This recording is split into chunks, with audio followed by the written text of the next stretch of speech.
नमस्कार, सुप्रभात एमपी खबरों के साथ मैं हूं रीनू। चलिए सबसे पहले बात करेंगे सीएम शिवराज सिंह चौहान करेंगे रिपोर्ट का विमोचन। फाइनेंशियल इंक्लूजन इंडेक्स रिपोर्ट का विमोचन करेंगे मुख्यमंत्री शिवराज सिंह चौहान। आपको बता दें कि आरबीआई के डिप्टी गवर्नर इस दौरान मौजूद रहेंगे। कुशाभाऊ ठाकरे अंतर्राष्ट्रीय कन्वेंशन सेंटर में कार्यक्रम का आयोजन किया गया है। तो बड़ी खबर भोपाल से, फाइनेंशियल इंक्लूजन इंडेक्स रिपोर्ट का आज मुख्यमंत्री शिवराज सिंह चौहान विमोचन करने वाले हैं। तो आरबीआई के डिप्टी गवर्नर भी इस दौरान मौजूद रहेंगे। अंतर्राष्ट्रीय कन्वेंशन सेंटर कुशाभाऊ अंतर्राष्ट्रीय कन्वेंशन सेंटर में पूरा कार्यक्रम आयोजित किया गया है। तमाम तैयारियां की गई हैं। फाइनेंशियल इंक्लूजन इंडेक्स रिपोर्ट का विमोचन आज मुख्यमंत्री करने वाले हैं। भोपाल से खबर है, जहां पर आज जनपद पंचायत अध्यक्ष उपाध्यक्ष का चुनाव होना है। आज तीसरे चरण के लिए होगा मतदान। 2 चरणों में बीजेपी का दबदबा रहा है। जैसा कि आप सभी को मालूम है कि पिछले 2 चरण के जो नतीजे रहे उनमें बीजेपी ने अच्छी खासी पकड़ बनाई है और तीसरे चरण के लिए आज मतदान होना है और उम्मीद यही है कि बीजेपी का तीसरे चरण में भी अच्छा खासा प्रदर्शन होने वाला है। 2 चरणों में बीजेपी के दबदबे के बाद बीजेपी में काफी खुश भी है, संतुष्ट भी है। आज जनपद पंचायत अध्यक्ष उपाध्यक्ष के तीसरे चरण का चुनाव होने वाला है और मतदान होने वाला है। 2 चरणों में बीजेपी के दबदबे के बाद अब देखा यह जा रहा है कि बीजेपी अभी से संतुष्ट है और हालांकि तमाम जो व्यवस्थाएं हैं वो तो है ही और बहुत ज्यादा अलर्ट मोड पर भी बीजेपी नजर आ रही है, क्योंकि एक तरफ जहां पर मुख्यमंत्री तो नजर बनाए हुए ही हैं, दूसरी तरफ बीजेपी प्रदेश अध्यक्ष बीडी शर्मा भी अपने दफ्तर से लगातार मतदान के दौरान नजर बनाए हुए हैं। किसी भी तरीके की गड़बड़ी की आशंका ना हो, इसके चलते पूरी एक टीम तैयार की गई है जो कि हर चीज पर नजर बनाए रहती है। और देखा गया है कि पिछले 2 चुनावों में, पिछले 2 इलेक्शन में जो मतदान हुआ है उसमें बीजेपी का अच्छा खासा दबदबा देखने को मिला है।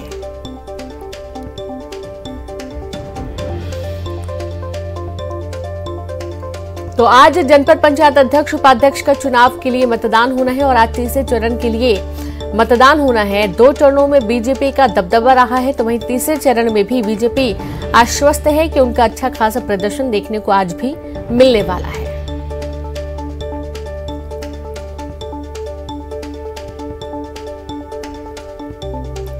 तो खबर भोपाल से है, जनपद पंचायत अध्यक्ष उपाध्यक्ष का चुनाव आज होने वाला है और आज तीसरे चरण के लिए मतदान होगा। तो 2 चरणों में बीजेपी का दबदबा रहा है, तमाम तैयारियां की गई हैं। एक तरफ पूरी पैनी नजर बनी हुई है मतदान में और दूसरी तरफ देखा जाता है कि एक पूरी टीम गठित की गई है जो कि इलेक्शन को लेकर लगातार अलर्ट मोड पर रहती है। किसी भी तरीके की गड़बड़ी की आशंका ना रहे, इसके चलते लगातार निगरानी भी रखी जाती है।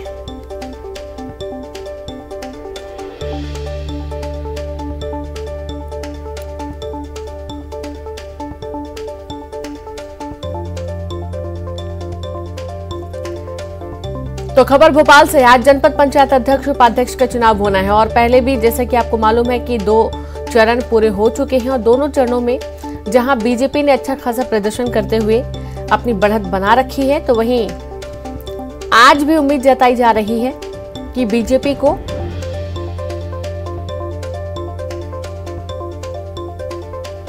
अच्छा जनाधार मिलेगा। 2 चरणों की अच्छी पकड़ के बाद उम्मीद है कि तीसरे चरण में भी बीजेपी बढ़त बना लेगी और आज तीसरे चरण के लिए मतदान होना है। तो वहीं कांग्रेस ने बहुत कम सीटें जीती हैं,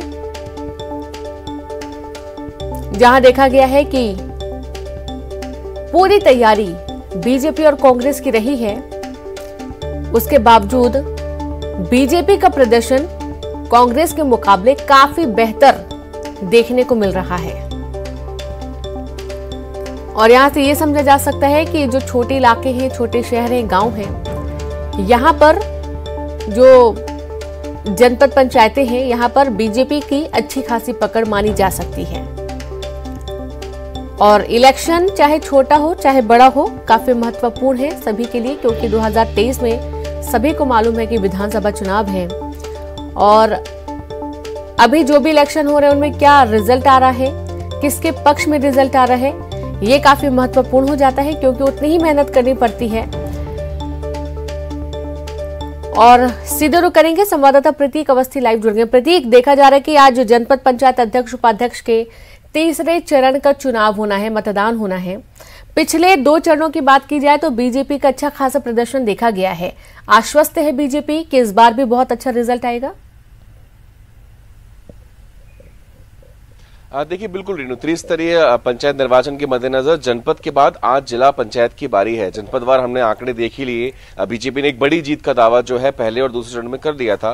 बहरहाल आज जिला पंचायत के अध्यक्ष और उपाध्यक्ष का निर्वाचन होना है। जबलपुर जिले की बात करें तो इस बार ये जो सीट है वो कांग्रेस के पाले में जाती हुई दिख रही है, जो कि कांग्रेस ने शुरुआती जब परिणाम आए थे सदस्यों के तभी कहीं ना कहीं घोषित कर दिया था कि 12 सदस्यों का समर्थन जो है वो कांग्रेस को मिल चुका है। और लगातार कांग्रेस की ओर से जो प्रभारी बनाए गए हैं वो भी जबलपुर पहुंच चुके थे। बीते दिनों जो पूर्व मंत्री हैं उनका भी ये दावा था कि जिला पंचायत में जैसे महापौर की सीट हमने जीती है, इसी प्रकार से जिला पंचायत अध्यक्ष की सीट पर भी कांग्रेस का ही कब्जा होगा। और 12 सदस्यों के समर्थन का दावा वो ठोक ही चुके हैं। हमने इस बीच ये भी देखा था कि करीब करीब 8 से 9 सदस्य जो हैं वो लगातार शहर से गायब हैं, शायद उन्हें किसी दूसरी जगह ले जाया गया। सूत्र के मुताबिक रायपुर में होने की बात अब तक उनकी सामने आई थी। फिलहाल ये खबरों की हम बात कर रहे हैं, जो चर्चाएं चल रही थी। आज चूंकि तमाम सदस्यों को उपस्थित होना होगा, चूंकि अध्यक्ष और उपाध्यक्ष का निर्वाचन है, इस लिहाज से बेहद प्रमुख दिन होगा। 12 से 1 बजे के आसपास तक जो है तस्वीर बेहद साफ हो जाएगी। 17 सदस्यों की जिला पंचायत जबलपुर है। ऐसे में जो स्पष्ट तौर पे अगर सदस्यों की बात करें जो मूल रूप से विचारधारा से हैं, तो ऐसे 6 सदस्य जो हैं वो कांग्रेस के निर्वाचित हुए हैं, 4 पर बीजेपी है और शेष में अन्य ही है। तो इस लिहाज से कांग्रेस का यह दावा कितना खरा साबित होगा ये कुछ ही देर में स्पष्ट हो जाएगा, क्योंकि उसने 12 सदस्यों के समर्थन की बात जो है वो मीडिया के सामने कही थी। रीनू जी बिल्कुल। और साथ ही प्रतीक, आपके जिले की और कुछ प्रमुख बड़ी खबरें क्या हैं?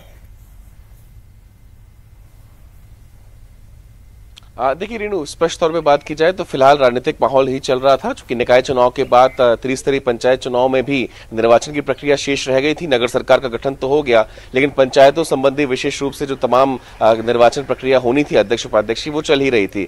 आज जिला पंचायत की बारी, इसके बाद स्पष्ट हो जाएगा कि आखिर मूल रूप से किसका दबदबा जिले में रहा है। महापौर की सीट यानी प्रथम नागरिक पर तो कांग्रेस का कब्जा हो ही गया। जिला पंचायत जो कि राज्य मंत्री दर्जा प्राप्त एक दर्जा होता है, इस लिहाज से बेहद महत्वपूर्ण होता है। एड़ी चोटी का दाव लगा दिया गया। 7 जनपदों के परिणामों में भी हमने देखा कि जहां बीजेपी की संख्या ज्यादा थी वहां उसे मुंह की खानी पड़ी, यानी सदस्य कहीं ना कहीं दूसरे खेमे के पाले में चले गए, यानी कांग्रेस के पक्ष में चले गए। इसके साथ ही साथ आने वाले दिनों में यानी कल के दिन की अगर बात कर लें तो नए कुलपति का जो चयन है मध्य प्रदेश आयुर्विज्ञान विश्वविद्यालय ने मेडिकल यूनिवर्सिटी का जो चयन है वो होना है। इस लिहाज से राज्यपाल महोदय का आगमन भी होना है, उसकी तैयारियां भी जिले में जोरों से चल रही है। तमाम प्रतिनिधि जो है वो यहाँ पर आएंगे और लगातार अभी फिलहाल प्रशासक के तौर पर जो संभागायुक्त है वो मध्य प्रदेश की इकलौती यूनिवर्सिटी का कार्यभार संभाले हुए थे। तो कल राज्यपाल महोदय का भी आगमन, उस लिहाज से तैयारियां चल रही हैं। नया वाइस चांसलर यानी कुलपति प्रदेश की मेडिकल यूनिवर्सिटी को मिलेगा, उसकी भी तैयारियां चल रही हैं। जी बिल्कुल, बहुत शुक्रिया आपको प्रतीक तमाम जानकारी के लिए। तो इस तरीके से तमाम बड़ी खबरें हैं ही और राजनीतिक माहौल भी लगातार बना हुआ है जबलपुर में। जनपद पंचायत नतीजों को लेकर सीएम शिवराज सिंह चौहान ने बयान दिया। उनका कहना था कि ऐसी सफलता पहले कभी नहीं मिली। सीएम इसके लिए सभी कार्यकर्ताओं को बधाई दी। मैं प्रदेश की जनता का हृदय से आभार प्रकट करता हूं। जनपद अध्यक्ष और उपाध्यक्ष चुनाव संपन्न हुए हैं और भारतीय जनता पार्टी को ऐतिहासिक सफलता मिली है। 313 में 226 से ज्यादा भारतीय जनता पार्टी के अध्यक्ष उपाध्यक्ष जीते हैं। निर्दलियों में भी हमारे समर्थक हैं। इतनी शानदार सफलता इसके पहले कभी त्रिस्तरीय पंचायती राज में जनपद के चुनाव में भारतीय जनता पार्टी को नहीं मिली। मैं सभी मतदाता भाइयों और बहनों का आभार प्रकट करता हूं। चुने हुए सभी अध्यक्ष और उपाध्यक्षों को हृदय से बधाई देता हूं और उनको ये विश्वास दिलाता हूं कि जनता की कसौटी पर वो खरा उतरने में वो कोई कसर ना छोड़े। प्रदेश की सरकार सदैव उनके साथ सहयोग करेगी। और अब बात ग्वालियर से बड़ी खबर की, जहां डीजल पेट्रोल बेचेगी यूनिवर्सिटी जीवाजी। जी हां, जीवाजी यूनिवर्सिटी खोलेगी petrol pump. Hindustan petroleum corporation limited ने यूनिवर्सिटी को भेजा प्रस्ताव। पेट्रोल पंप पर यूनिवर्सिटी स्टाफ ही बेचेगा डीजल पेट्रोल। डीजल पेट्रोल बेचने वाली प्रदेश की पहली यूनिवर्सिटी होगी जीवाजी यूनिवर्सिटी को 5 करोड़ रुपए सालाना आय होगी। यूनिवर्सिटी स्टाफ को भी मिलेगी रियायत। उच्च शिक्षा विभाग को प्रस्ताव फॉरवर्ड करेगी यूनिवर्सिटी। तो देखिए कि पहली बार होगा जब यूनिवर्सिटी डीजल और पेट्रोल बेचेगी। हिंदुस्तान पेट्रोलियम कॉर्पोरेशन लिमिटेड ने यूनिवर्सिटी को प्रस्ताव भेजा है।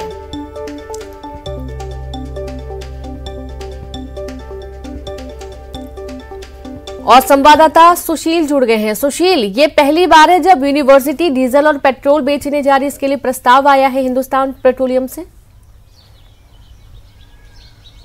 बिल्कुल सही बात है। देखिए, जीवाजी यूनिवर्सिटी की अगर बात करें तो लगातार घाटे में चल रही है जीवाजी यूनिवर्सिटी भी, और यही वजह है कि जीवाजी यूनिवर्सिटी अपने आय के स्रोत बढ़ाने के लिए अब पेट्रोल पंप का संचालन करेगी। और कार्य परिषद की बैठक में पेट्रोल पंप खोलने के लिए सहमति बनी थी और उसी को लेकर हिंदुस्तान पेट्रोलियम कॉर्पोरेशन को एक प्रस्ताव भेजा गया था, जिस प्रस्ताव में जीवाजी यूनिवर्सिटी ने प्रस्ताव मांगा था। हिंदुस्तान पेट्रोलियम कॉर्पोरेशन ने जीवाजी यूनिवर्सिटी की मांग पर प्रस्ताव भेजा है पेट्रोल पंप खोलने के लिए, और अब जीवाजी की कार्य परिषद में इस प्रस्ताव को रखा जाएगा। इस पर मोहर लगाकर इसे उच्च शिक्षा विभाग को भेजा जाएगा।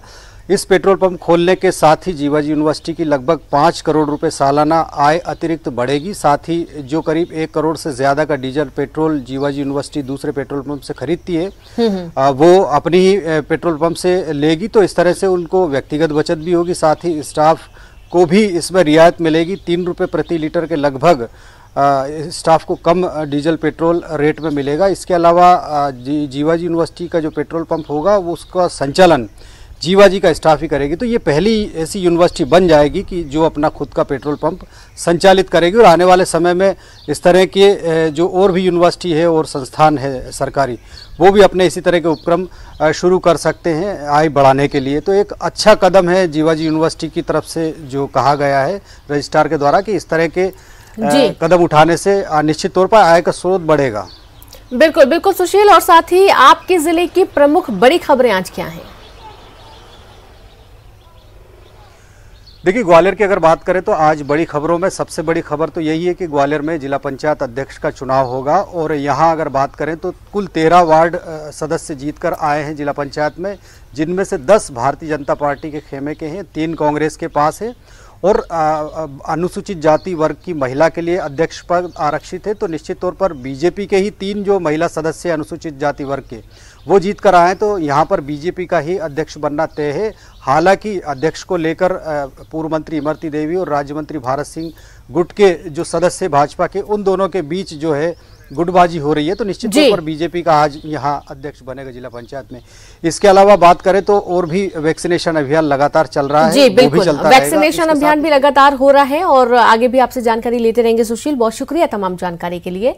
अगली खबर का हम रुख करेंगे भोपाल से खबर, जहां निशांक की मौत का मामला। एसआईटी को मिली फोन की फॉरेंसिक रिपोर्ट, 32 मिनट में 25 बार लॉक हुआ निशांक का फोन। एसआईटी की टीम के हाथ अब भी खाली है, आ जाएगी निशांक राठौर की पोस्टमार्टम रिपोर्ट। तो काफी संदेहास्पद ये पूरा मामला है और इस पूरे मामले में लगातार जांच हो रही है। निशांक की मौत का मामला है। एसआईटी को मिले फोन की फॉरेंसिक रिपोर्ट, जहां 52 मिनट में 25 बार निशांक का फोन लॉक हुआ। एसआईटी की टीम के हाथ अभी भी खाली है। आज निशांक राठौर की पोस्टमार्टम रिपोर्ट आनी है। और ज्यादा जानकारी के साथ संवाददाता शैलेंद्र जुड़ गए। शैलेंद्र, देखा जा रहा है कि निशांक की मौत के मामले में अभी भी जो जांच टीम है उसके हाथ खाली है। हालांकि फॉरेंसिक रिपोर्ट भी आई है मोबाइल की, अभी और भी पोस्टमार्टम रिपोर्ट का इंतजार है।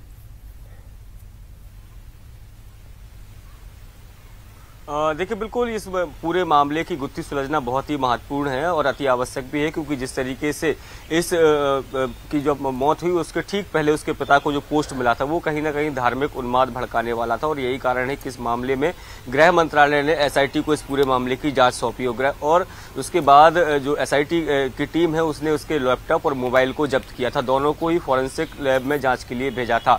अभी मोबाइल की फॉरेंसिक लैब रिपोर्ट उनको मिल गई है और इसमें पता चला है कि 52 मिनट में लगभग 25 बार उसका मोबाइल लॉक अनलॉक किया गया, यानी लगातार वो फोन का उपयोग कर रहा था। और इस तरह की बारीकियां भी मिली कि आखिर उसने इस दौरान क्या क्या चीजें सर्च की, किस किस लोगों को फोन किया और क्या कुछ बात हुई, ये सब भी पड़ताल करने में एसआईटी की टीम जुटी हुई है। हालांकि अभी तक SIT को कुछ ऐसे सबूत नहीं मिले जिससे इस बात की गुत्थी सुलझ सके कि आखिर उसकी मौत आत्महत्या है। बिल्कुल, यानी कि अभी भी कुछ भी स्पष्ट नहीं हो पाया है शैलेंद्र। बिल्कुल, और साथ ही आपसे जानना चाहेंगे कि आपके जिले की बड़ी खबरें आज क्या हैं।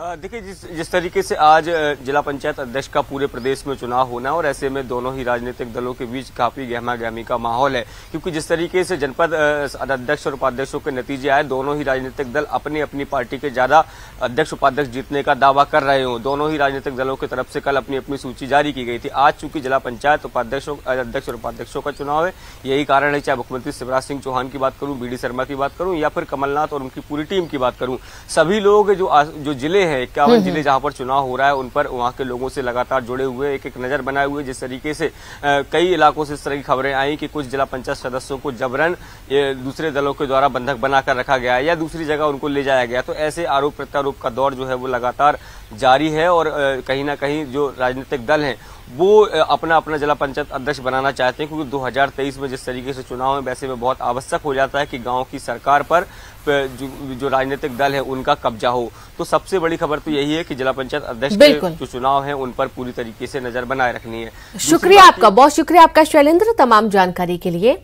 तो वहीं इंदौर से खबर है जहां पर कोरोना संक्रमण की रफ्तार अभी कम नहीं हुई है। 121 नए कोरोना संक्रमित मामले सामने आए हैं। कोरोना संक्रमण की पहली और दूसरी लहर इंदौर के लिए सबसे भयावह रही थी। एक बार फिर से मरीजों की संख्या बढ़ रही है। बढ़ते संक्रमण के साथ राहत की भी अब तक मिले। संक्रमित मरीजों में किसी की भी हालत नाजुक नहीं है। सामान्य परिस्थिति में उपचार जारी है और लोग बहुत तेजी से रिकवर होकर अपने घर भी पहुंच रहे हैं। और संवाददाता विकास सिंह चौहान जुड़ गए। विकास, देखा जा रहा है कि कोरोना की रफ्तार बढ़ रही है। पहली और दूसरी बार में देखा गया था सबसे ज्यादा नुकसान यहीं पर हुआ था और एक बार फिर से मामले सामने आने लगे हैं। जी हाँ, बिल्कुल रीनू, कोरोना संक्रमण की जो रफ्तार है एक बार फिर से तेज मानी जा रही है। बीती रात जो कोरोना मेडिकल बुलेटिन जारी हुआ उसमें 121 नए कोरोना संक्रमित मरीजों के मिलने की पुष्टि हुई है। लेकिन अब तक पहली और दूसरी लहर की अगर बात की जाए तो सबसे ज्यादा कोरोना संक्रमण की भयावह परिस्थिति अगर किसी जिले में थी तो उसमें इंदौर सबसे ज्यादा संक्रमित शहरों में से एक था। लेकिन इस बार अगर देखा जाए तो अभी तक कहीं ना कहीं राहत भी इसे माना जा सकता है, चूंकि किसी भी कोरोना संक्रमित मरीज में सीवियर सिम्टम्स या सीवियर स्थिति किसी की नहीं हुई। सभी लोग सामान्य परिस्थिति में उपचार करवा रहे हैं, बल्कि कुछ लोग ऐसे भी हैं जो घरों पर ही उपचार ले रहे हैं और बहुत जल्द ठीक भी हो रहे हैं। फिलहाल जो कोरोना संक्रमण जो मरीजों में मिल रहा है वो बेहद माइल्ड माना जा रहा है। तो अच्छा, ये थोड़ी राहत की बात है कि जो संक्रमित मरीज मिल रहे हैं उनमें माइल्ड सिम्टम ही देखे जा रहे हैं, बहुत तेजी से ठीक भी हो रहे हैं। विकास, और आर्थिक राजधानी की प्रमुख बड़ी खबर आज क्या है? जी बिल्कुल, आज यूनिवर्सिटी कार्यपरिषद की बैठक आज आयोजित होगी। कार्यपरिषद की बैठक में सेल्फ फाइनेंस, सेल्फ प्रमोशन से जुड़े हुए मुद्दे के साथ साथ 20 अन्य विशेष मुद्दों पर चर्चा की जाएगी। तो ये आज कार्यपरिषद की जो बैठक है ये बेहद अहम मानी जा सकती है। इसके साथ साथ बीते दिनों मेडिकल कॉलेज में निकली रैगिंग के मामले में आज का दिन बहुत अहम माना जा सकता है, चूँकि आज का जो दिन है वो उसमें खास बयान के बाद कुछ स्थिति स्पष्ट हो सकती है, जिससे ये तय हो जाएगा कि आखिर वो कौन लोग हैं। हालांकि बहुत हद तक जो पुलिस है उन्होंने पहचान कर ली है रैगिंग करने वाले सीनियर छात्रों की। आज और बहुत हद तक स्थिति स्पष्ट हो जाएगी। रीनू, बहुत शुक्रिया आपका जानकारी के लिए विकास। तो आज स्थिति स्पष्ट हो जाएगी और देखा जा रहा है कि कोविड की रफ्तार भी है जरूर, लेकिन लोग बहुत तेजी से ठीक भी हो रहे हैं।